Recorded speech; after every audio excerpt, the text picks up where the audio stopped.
요즘 투자 시장의 대화는 정말 온통 AI로 시작해서 AI로 끝나는 것 같습니다. 네, 맞아요. 모든 관심이 그쪽으로 쏠려 있죠. AI 기술이 세상을 어떻게 바꿀지 그 기대감도 엄청나고 또 관련 기업들 주가는 정말 무섭게 치솟고 있잖아요. 그렇죠. 근데 한편으로는 이런 목소리도 점점 커지고 있어요. 이거 혹시 2000년대 초반에 그 닷콩 버블 그거 재현 아냐? 하는 그런 불안감 말이죠. 충분히 가질 수 있는 우려라고 봅니다. 그래서 오늘은 바로 그 질문에서 한번 출발해 보려고 합니다. 만약에 정말 만약에 AI 주식시장이 큰 조정을 겪는 시나리오가 온다면 그 폭풍우 속에서도 좀 꿋꿋하게 성장할 수 있는 주식은 없을까? 아주 흥미로운 접근이네요. 이런 관점에서 저희가 오늘 아주 재미있는 조합의 두 기업을 준비했습니다. 하나는 우리에게 너무나 익숙한 글로벌 엔터테인먼트 제국 넷플릭스고요. 네. 다른 하나는 아마 대부분 처음 들어보실 거예요. 미국 중서부에 숨겨진 강자 KCC 제너럴 스토어스입니다. 이 정말 극과 극의 조합으로 시장을 완전히 다른 각도에서 들여다보겠습니다. 네, 좋습니다. 시작하기 전에 오늘 분석의 성격을 좀 명확히 하고 싶어요. 저희가 특정 주식을 사고 팔려고 추천하는 게 절대 아니고요. 그럼요. AI 과열이 식는다면이라는 어떤 특정 가설 아래에서 어떤 투자 전략이 가능할지 탐색해보는 일종의 사고 실험 같은 거죠. 네, 사고 실험. 핵심 질문은 이겁니다. 이 두 기업의 사업 모델은 왜 AI 같은 거대한 기술 트렌드의 흥망성쇠와 좀 분리되어 움직일 수 있다고 평가받는 걸까? 그 근거는 뭐고 우리는 여기서 어떤 통찰을 얻을 수 있을까? 이걸 깊이 파고들어 보겠습니다. 좋습니다. 그럼 첫 번째 기업 넷플릭스부터 제대로 파헤쳐보죠.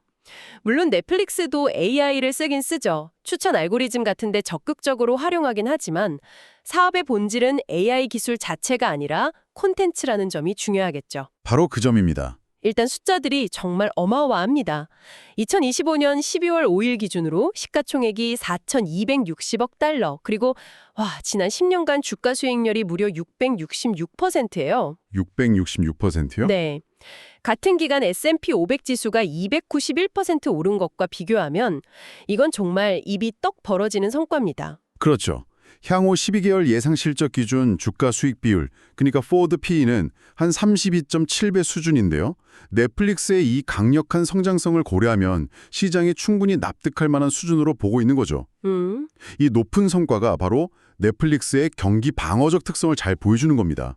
본질적으로 사람들은 경기가 좋든 나쁘든 즐길 거리를 찾기 마련이거든요. 그런데 경기 방어적이라는 말에 이런 의문이 들 수도 있을 것 같아요.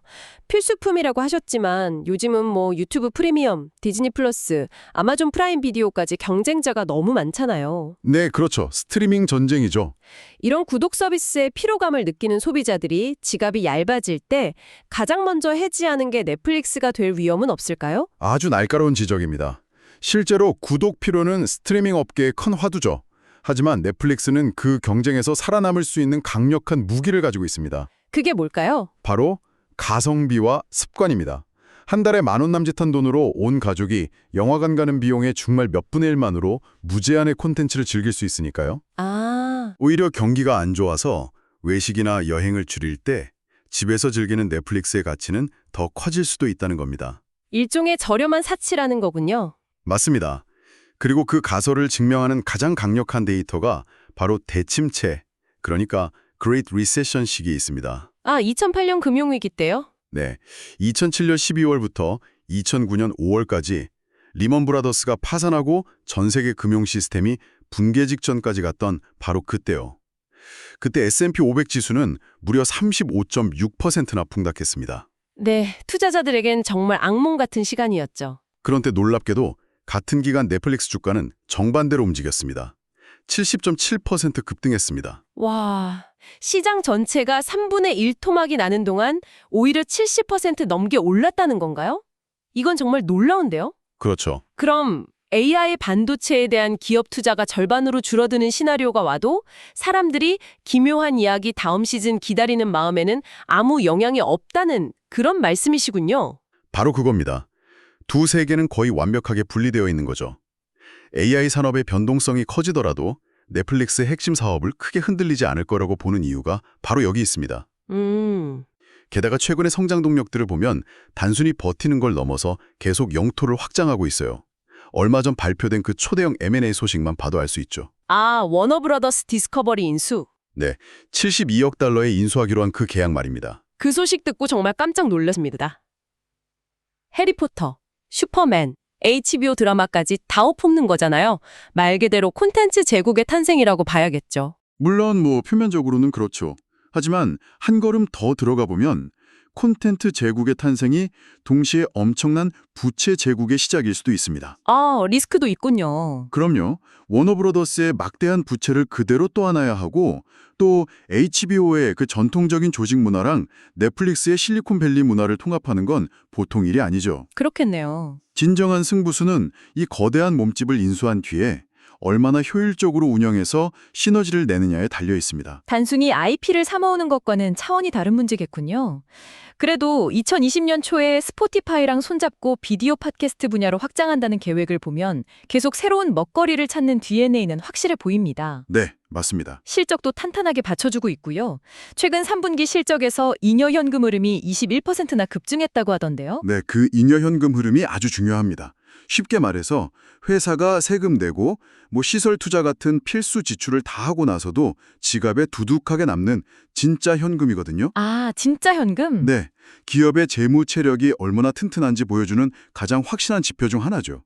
현금이 많다는 건 M&A든 콘텐츠 제작이든 새로운 사업이든 뭐든 할 수 있는 실탄이 충분하다는 뜻이니까요. 그렇군요. 이런 펀더멘탈이 넷플릭스를 AI 시장의 변동성에 대한 아주 훌륭한 방어막으로 만들어주는 겁니다. 자, 지금까지 살펴본 넷플릭스가 글로벌 스케일에서 디지털 엔터테인먼트 필수제로 자리 잡았다면 이번엔 정말 정반대 스펙트럼에 있는 기업을 만나보겠습니다. 네, 지극히 아날로그적이고 특정 지역사회에 깊이 파고든 생활 편의 필수제 기업이죠.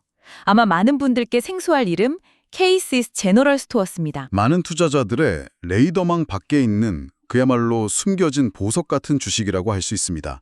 이런 기업을 발견하는 게 또 투자 분석의 묘미죠. 맞습니다. 근데 이 회사가 얼마나 대단한지 숫자만 봐도 놀랍습니다. 시가총액은 211억 달러 수준인데 2025년 연초부터 지금까지 주가가 43.7%나 올랐어요. 와, 같은 기간 S&P 500이 18.2% 오른 것과 비교하면 2배가 훌쩍 넘는 성과입니다. 지난 10년 수익률도 409%로 아주 인상적이고요. 대단하네요. 솔직히 말해서 주유소와 편의점을 합쳐놓은 회사가 아니 어떻게 이렇게까지 잘 나가는 건지 정말 궁금합니다. 뭔가 특별한 비결이 있겠죠. 물론입니다. 그 비결은 크게 세 가지로 요약할 수 있습니다.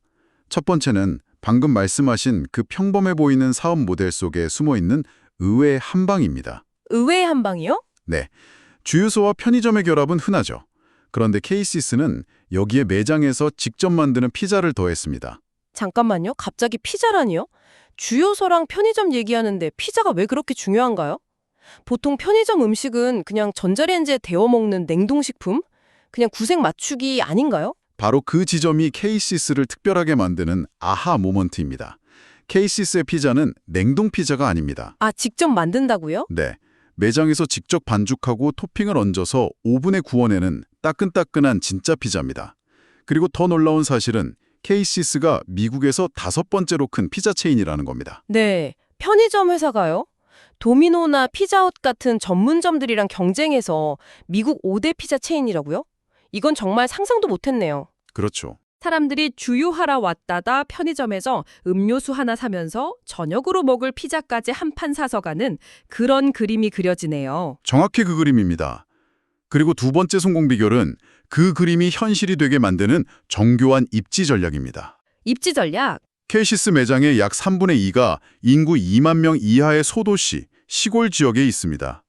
대형 유통체인이나 유명 피자 프랜차이즈들이 수지 타산이 안 맞는다면서 외면하는 곳들이죠. 아, K-Sys는 바로 그 틈새 시장을 완벽하게 장악하고 있는 겁니다. 대도시의 그 치열한 경쟁을 피해서 자신들이 왕이 될 수 있는 곳을 정확히 찾아낸 거군요. 제가 예전에 미국 중서부를 여행하다 보면 정말 끝없는 옥수수밭 한가운데 덩그러니 서 있는 K-Sys 간판을 본 적이 있는데 그게 그 지역 사람들한테는 거의 사막의 오아시스 같은 존재더라고요. 네, 맞습니다. 단순한 주유소가 아니라 동네 사랑방 같은 느낌이었어요. 정말 좋은 비유입니다. 그 지역사회에서는 K-Sys가 주유소이자 식료품점이자 동네 최고의 피자 맛집인 셈이죠. 하하, 그렇군요. 그리고 세 번째 성공 비결은 이 모든 것을 뒷받침하는 놀라운 수익 구조에 있습니다. 사업 부문별 총이익률을 뜯어보면 캐시스의 진짜 힘이 어디서 나오는지 명확히 보입니다. 네. 우선 주요 부문의 총이익률은 13.7%로 비교적 낮습니다. 이건 고객을 끌어들이는 미끼 상품에 가깝죠. 그렇죠. 기름값은 마진을 많이 남기기 어려우니까요. 일종의 고객 유인책이겠네요. 맞습니다. 그런데 매장 안으로 들어오면 이야기가 달라집니다. 식료품이나 잡화를 파는 편의점 부문의 총이익률은 35.9%로 꽤 높습니다. 오, 꽤 높네요. 58%에 달합니다. 58%요? 와, 정말 엄청나네요. 이 58%라는 숫자가 얼마나 대단한 거냐면요. 일반적인 식당들의 총이익률이 40%만 넘어도 성공적이라고 보거든요. 그렇죠. KCS는 사실상 주유소 안에 수익성이 아주 높은 레스토랑을 운영하고 있는 셈인데 이게 바로 이 회사의 숨겨진 힘이군요. 네. 그 간단한 조합이 시장에서 엄청난 힘을 발휘하고 있는 거죠. 주유라는 필수적인 행위로 고객을 유입시킨 뒤에 훨씬 마진이 높은 피자와 음료를 팔아서 큰 수익을 내는 완벽한 구조입니다. 아하. 그리고 흥미로운 점은 넷플릭스와 마찬가지로 KCS 역시 대침체 기간 동안 아주 강력한 경기 방어주로서의 면모를 입증했다는 겁니다. 아, KCS도요? 네. S&P 500 지수가 35.6% 폭락하는 동안 KCS의 주가는 단 11.5% 하락에 그쳤습니다. 와, 시장 평균보다 정말 훨씬 적게 떨어진 거네요. 이것도 AI랑 연결해서 생각해보면 명확해집니다. 그렇죠. AI 칩 수요가 급감한다고 해서 아이오와 시골 마을의 농부가 트랙터에 기름을 안 넣는 것도 아니고 저녁으로 피자를 안 먹는 것도 아니니까요. 맞습니다. 두 산업은 정말 아무런 상관이 없는 거군요. 그렇습니다. KCS의 사업 모델은 기술 주기의 변동성과는 거의 완벽하게 절연되어 있다고 볼 수 있죠. 이것이 바로 AI 시장의 조정이라는 시나리오에서 KCS가 매력적인 대안으로 거론되는 이유입니다. 결국 오늘 우리가 살펴본 두 기업, 넷플릭스와 KCS는 사업 영역부터 규모까지 모든 게 달라 보이지만 아주 중요한 공통점을 가지고 있네요. 네, 바로 AI라는 거대한 기술의 파도와는 별개로 인간의 아주 기본적인 필요에 깊이 뿌리내린 강력한 사업 모델을 가졌다는 점입니다. 맞습니다. 하나는 글로벌 스케일에서 즐거움에 대한 필요, 즉 엔터테인먼트 필수제로 자리 잡았고요. 네.